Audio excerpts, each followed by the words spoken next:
I was sitting in the break room recently with a colleague, let's call him Mark. He looked absolutely drained, eyes bloodshot, nursing a lukewarm coffee.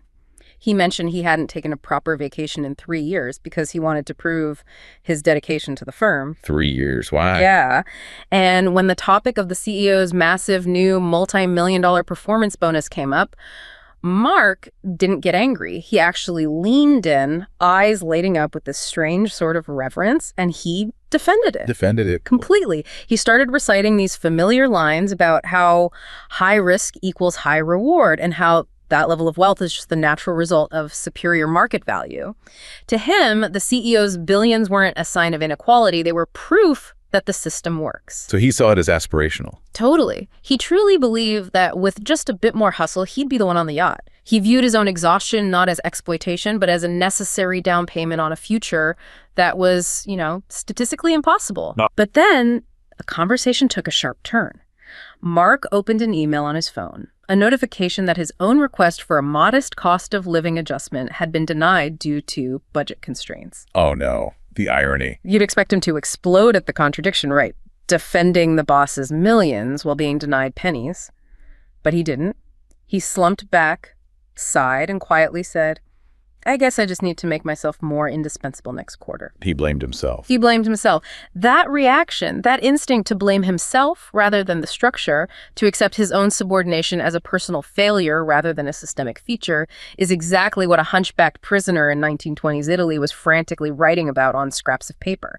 He was trying to answer the most dangerous question in politics. How do you get a population to agree to its own oppression? That story, Mark's quiet, defeated resignation, it completely nails the problem we're diving into today. It's the core of it. It really is. So our mission is to understand how Antonio Gramsci, writing from a fascist prison cell, developed the answer to that very question. We're going to take a deep dive into his concept of cultural hegemony, trace it from the early 20th century to the massive algorithm-driven world you live in today. And most importantly, look at how to fight back. And most importantly, explore the intellectual weapons he prescribed for fighting back. We're charting a course from a life of intense political struggle right to the dynamics of your social media feed. I love that framing. From the prison cell to the phone screen. Okay, let's unpack this. We have to start with Gramsci himself. I think for a lot of people, he's just this abstract name, but his life story it's absolutely crucial for understanding why his theory of power is so different. You really do have to know the context of conflict to get his ideas. Antonio Gramsci was born in Sardinia in 1891. He was the fourth of 7 kids, and he had Pott's disease, a really severe spinal malformation. So he was hunchbacked. Yes, and frequently ill, in constant pain. And this wasn't just, a physical challenge. Being an outsider, being so often confined, it probably gave him this unique vantage point to just observe systemic injustice. And he didn't have to look very far for it. Not at all. Sardinia at that time was being brutally exploited by mainland Italians. He saw the stark economic divisions firsthand. You had these impoverished Sardinian farmers and miners, and all the wealth they created was just flowing directly to the industrialized north. That north-south divide. It was his first lesson in structural inequality. And then it was compounded by this deeply personal tragedy. His father was imprisoned. On what charge? The official charge was embezzlement, but Gramsci always believed the real reason was political. Yeah. His father had opposed the local party elites. So this early exposure to the arbitrary, politicized nature of the law, it basically solidified his path toward radical politics. So he develops this razor-sharp awareness of power. He goes to Turin, gets radicalized, and eventually becomes a founding member of the Italian Communist Party. But here's where we hit the central paradox, the thing that really becomes the fertile ground for his big idea. Right. Classical Marxism, the theory he was following, it had a very clear prediction. A very simple prediction, really. Yeah, the historical prediction was that in advanced capitalist countries, when economic crises hit, when exploitation was at its peak and workers had nothing to lose, the socialist revolution was inevitable. It was all about economic determinism. The system collapses, workers take power. Simple. But that's not what happened. Not in Western Europe. Italy, Germany, the UK, they saw these massive economic crises, yet the bourgeois capitalist states stayed incredibly stable. Meanwhile, in Russia, which was much less industrialized, almost semi-feudal, the revolution succeeded, and Gramsci just struggled immensely with this unforeseen contradiction. Why did the capitalist state hold on to so much legitimacy in the West, even when the economic conditions seemed perfect for a collapse?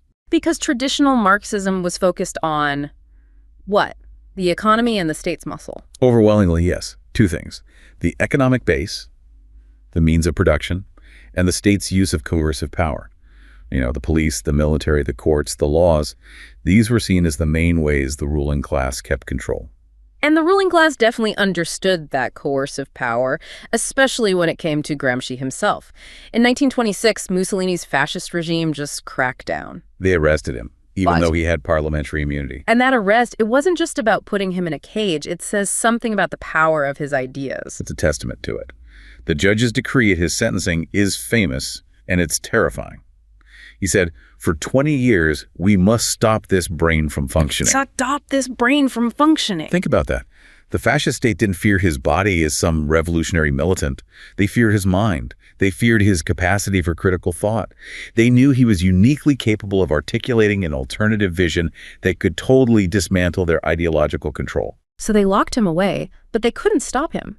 I mean, despite his health just falling apart, he was vomiting blood, losing his teeth, suffering these constant blinding headaches. Sometimes so severe, he would bang his head against the wall just for some kind of relief. And yet, he wrote, frantically. He produced nearly 3,000 pages of notes. Later published, of course, after he died, as the prison notebooks. I mean, it was just an unbelievable act of intellectual resistance under that kind of duress.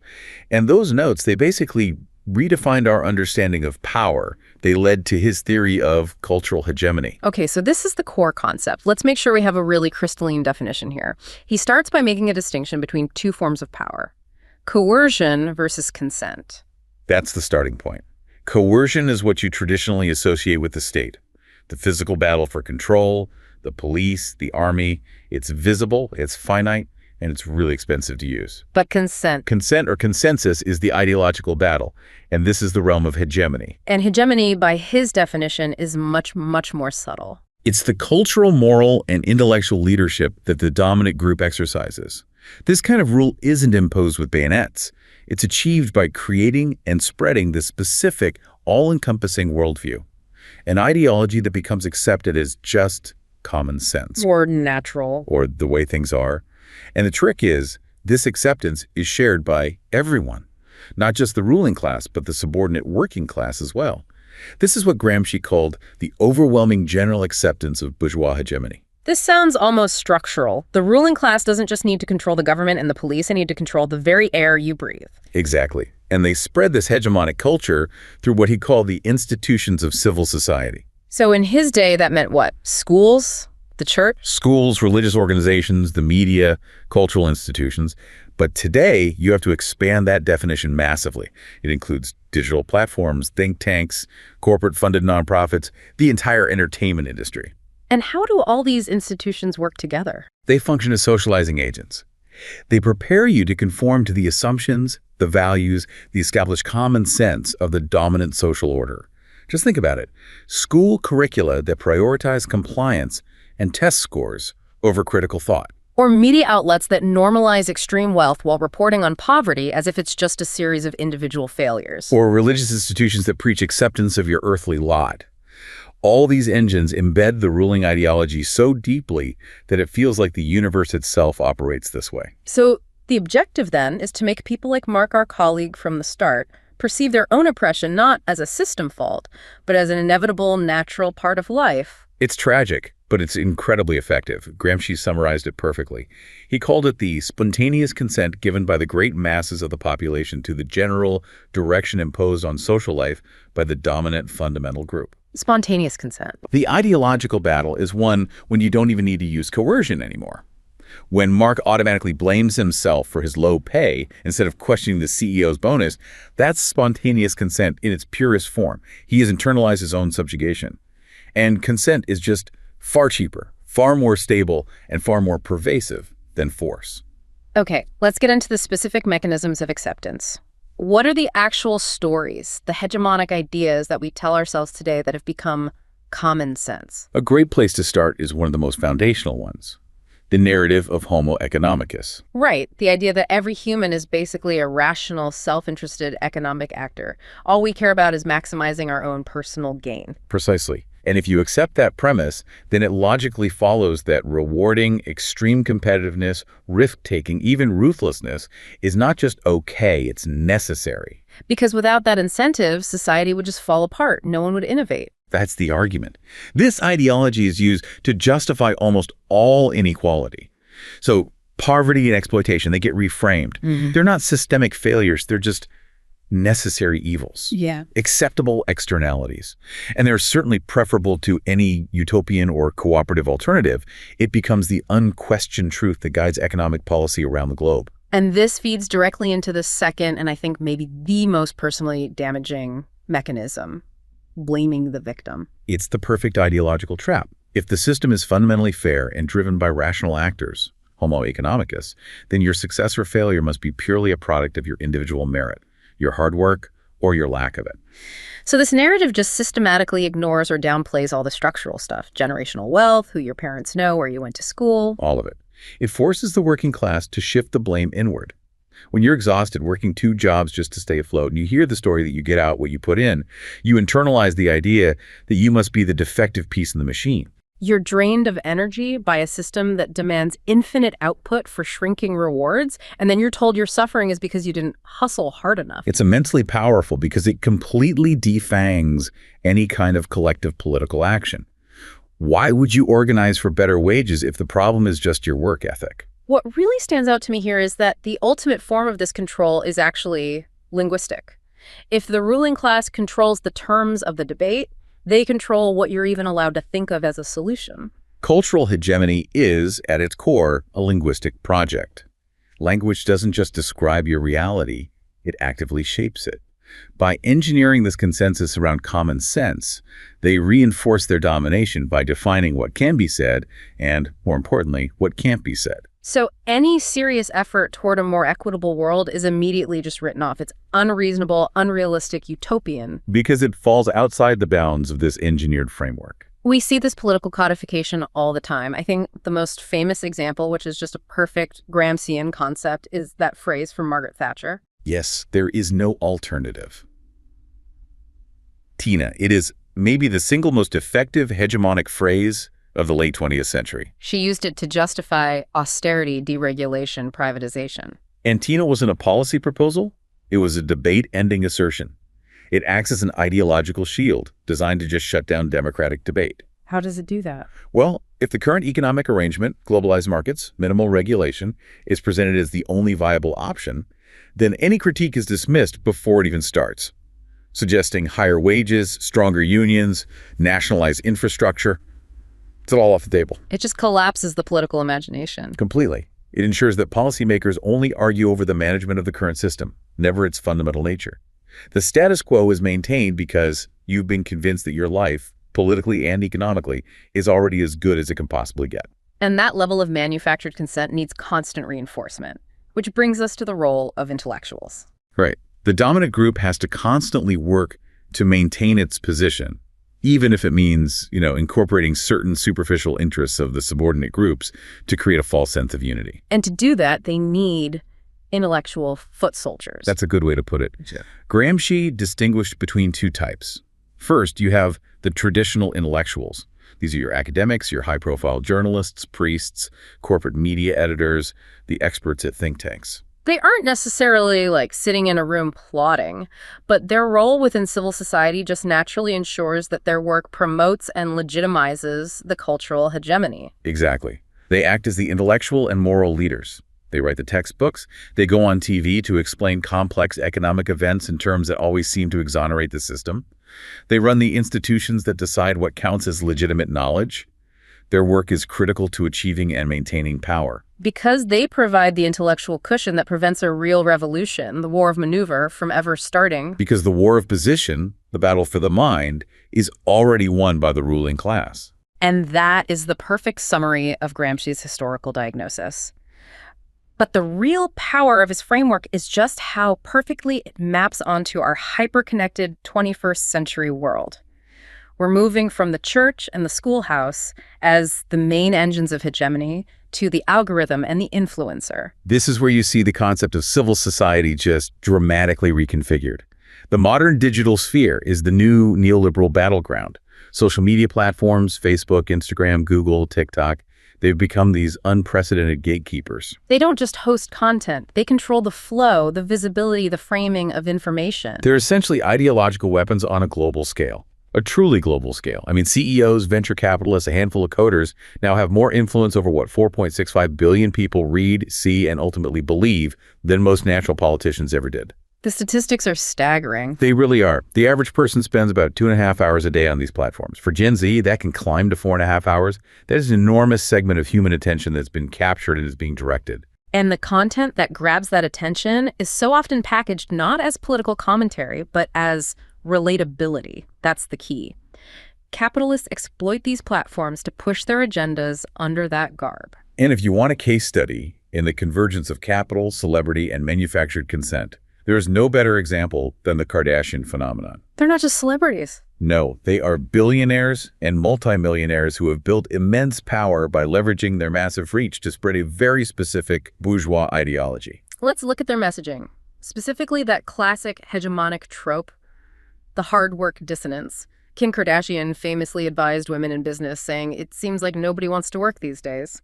That quote is a textbook example of Gramscian rhetoric used to maintain hegemony. Kim Kardashian, as this recognized successful entrepreneur, has immense social legitimacy. When she speaks, her millions of fans listen. They often internalize her advice as wisdom. But the dissonance is just profound. It's huge. Her wealth generation is based, in part, on companies that have been accused of labor law violations, wage theft, and providing substandard working conditions. So the people who actually make the products are systematically overworked and exploited, while the CEO preaches a sermon about the value of hustle to those same workers. It's a manipulative response. By invoking her own individual hard work as the sole reason for her fame and wealth, she cleverly shifts the responsibility for economic status entirely onto the individual worker. It promotes the idea that the system is fair. If you're poor, it's not because of systemic inequalities, it's because you just haven't worked hard enough. And that narrative maintains the status quo. It effectively silences any demands for structural reform. It ensures that workers focus on their own personal deficiency instead of collective action. But why do people buy it? It has to go back to that facade of relatability. The facade is essential for achieving consent. They meticulously craft this persona, blurring the public and private. By broadcasting aspects of their family life, their struggles, often highly curated, of course, they get the audience's trust. The audience feels like they know them. Right, that they're just like us, which is critical for turning manufactured consent into something voluntary. Subscribed adherence. That emotional connection lets them influence cultural norms and purchasing habits far more effectively than any traditional ad ever could. And then you layer on top of that the unapologetic display of incessant consumerism. You turn aspiration itself into a profit engine. Take the widely publicized, outrageously expensive birthday parties for Kylie Jenner's daughter, Stormy. We're talking themed amusement parks, reportedly costing over $100,000, plastered across every social channel. That ridiculously obnoxious display of opulence isn't just for show. No, it is highly effective hegemonic messaging. It's designed to invoke an intense aspirational response.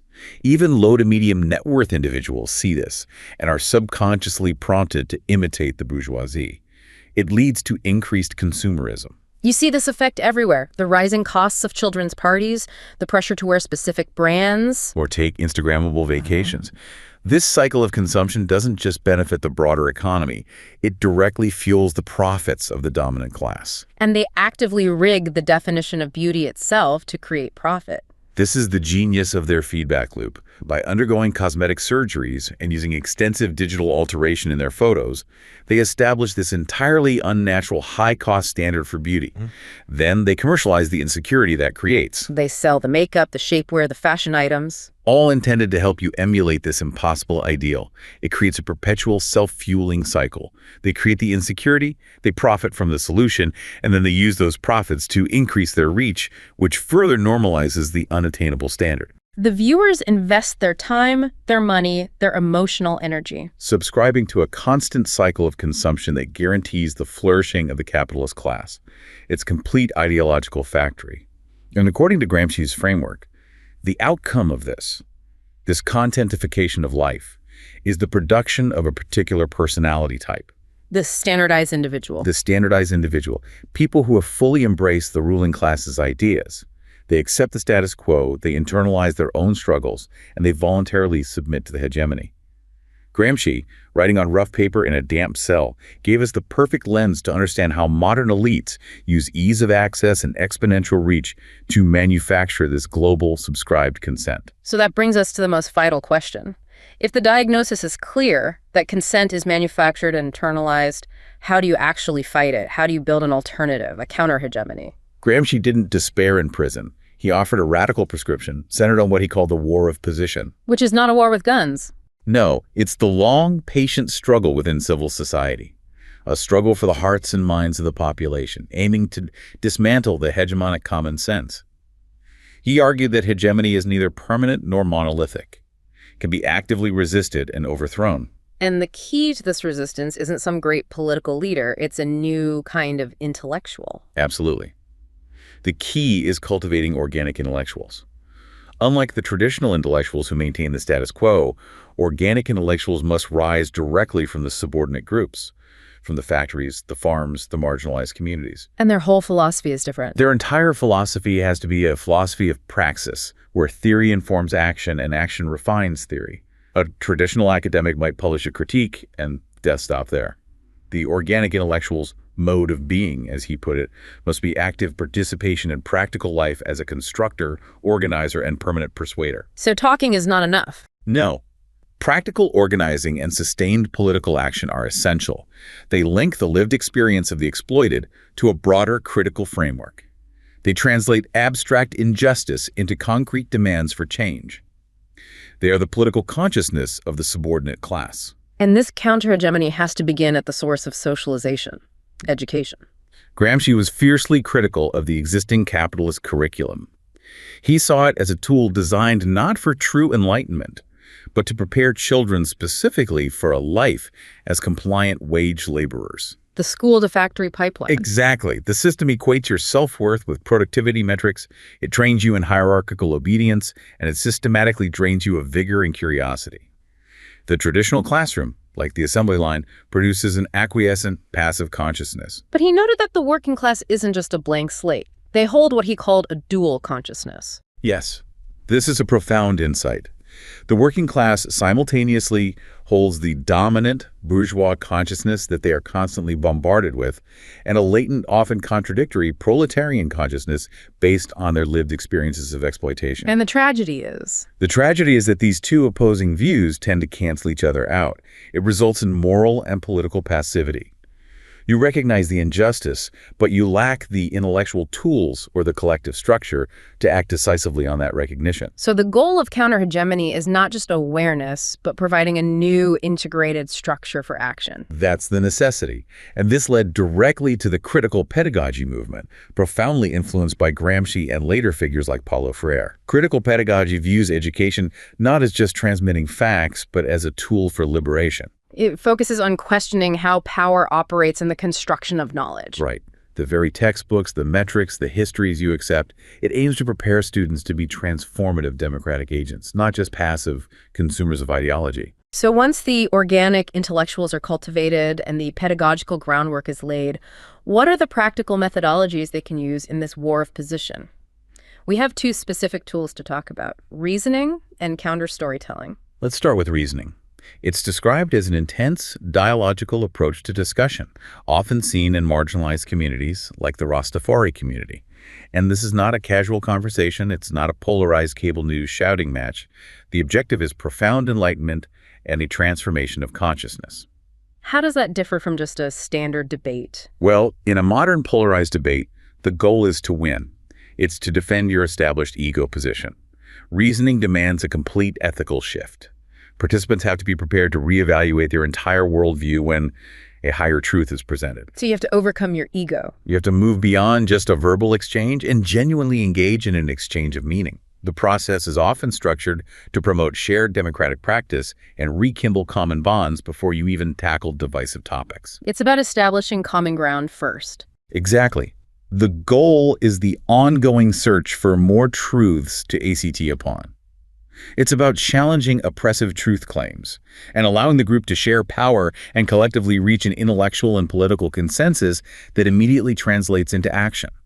So if reasoning is the method for dialogical transformation, then counter-storytelling is the weapon against the dominant narrative structure. Counter-storytelling is essentially reclaiming the narrative space. It's the method of telling the stories of those whose experiences are not often told: people of color, women, the poor, the structural disadvantaged. And its purpose is to challenge what are called the majoritarian stories of the privileged. Yes, because the dominant stories always claim universality. They make themselves appear as the standard, objective truth. These majoritarian stories, whether they're rags to riches tales or declarations of racial neutrality, they draw on the tacit knowledge of the dominant group. They present systemic advantages as natural meritocracy. And in doing so, they actively distort and silence the experiences of the dominated. For instance, the majoritarian story says, anyone can succeed if they work hard. And the counter-story provides the necessary alternative perspective. A counter-story might respond by detailing the structural realities, generational wealth statistics, historical segregation, unequal access to capital, that completely undermine that universal claim of meritocracy. By providing an alternative framework, they expose race-neutral or class-neutral characterizations of life as a farce designed to reinforce and legitimize existing power structures. They are a powerful way for marginalized groups to resist that internalized hegemony and start the war of position. This entire discussion, from Gramsci diagnosing the subtle nature of ideological control to developing tools like reasoning and counter-storytelling to fight it, it really underscores the complexity of identity and power dynamics, which leads us neatly into the danger of simplification. Right. We've established that Gramsci's ideas force you to see society as this complex ideological battlefield. And this stands in stark contrast to so much of contemporary political analysis that just insists on reducing everything to these simple binaries. Like framing partisanship, Democrat versus Republican, as this singular mega-identity that organizes all of society. We're critiquing that simplistic us versus them political model that seems to dominate cable news and Twitter. And relying on those simplified partisan categories is just so misleading. Why? Why is it so misleading? Because the methods we often use, especially large-scale political surveys, rely on statistical constructs that force you into binary boxes. The famous theorist of identity, Harrison White, was deeply skeptical of these methods. They obscure the actual heterogeneity, the nuance, the ambivalence of your real-world political orientation. Right. If I take a survey, I'm forced to choose between strongly agree or strongly disagree on a handful of issues, but that just doesn't capture the messiness of what I actually believe. Exactly. You are not just a Republican or a Democrat. You are a parent, a renter, a Catholic, a small business owner, a minority group member, an environmentalist. All these identities can lead to conflicting political positions. So for partisanship to become a mega identity, all those other identities would have to just collapse into one. They'd all have to collapse into a single political cleavage. And structurally, in complex modern societies like the US, that is highly unlikely. People maintain a constellation of overlapping identities, not a single flag. And what about that large chunk of the population that holds views on both sides? The people who refuse to be pigeonholed? That's the phenomenon of ideological cross-pressure. Roughly 1/3 of Americans experience this. They might hold conservative views on economic issues, but liberal views on social issues, or vice versa. They maintain this multidimensional set of beliefs that genuinely complicates their voting decisions. And the simple Democrats versus Republicans narrative completely distorts that reality. It makes the political landscape look far more polarized and extreme than the average citizen actually is. It's a key flaw in contemporary commentary. When analysts prompt people to think about Republicans or Democrats in the abstract, citizens inevitably conjure up the stereotypical extreme versions that are constantly projected by the media and political elites. It's psychological reductionism. It results in a tautological trap. Which is We end up measuring what the elites tell us the masses believe, rather than what the masses actually believe.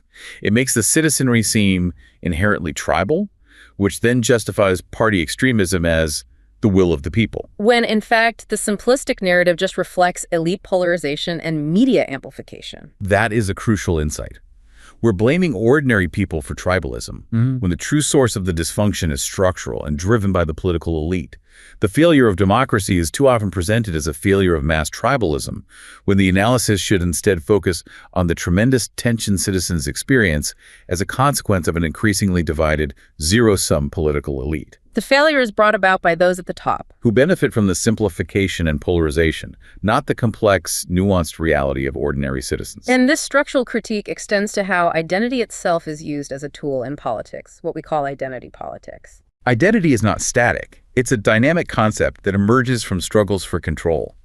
Individuals leverage identity to seek control within a given social structure. And this insight helps us understand why subordinate groups don't always vote strictly according to their perceived economic interest. You mean why a low-income worker might prioritize a conservative social identity over their economic class identity? Precisely.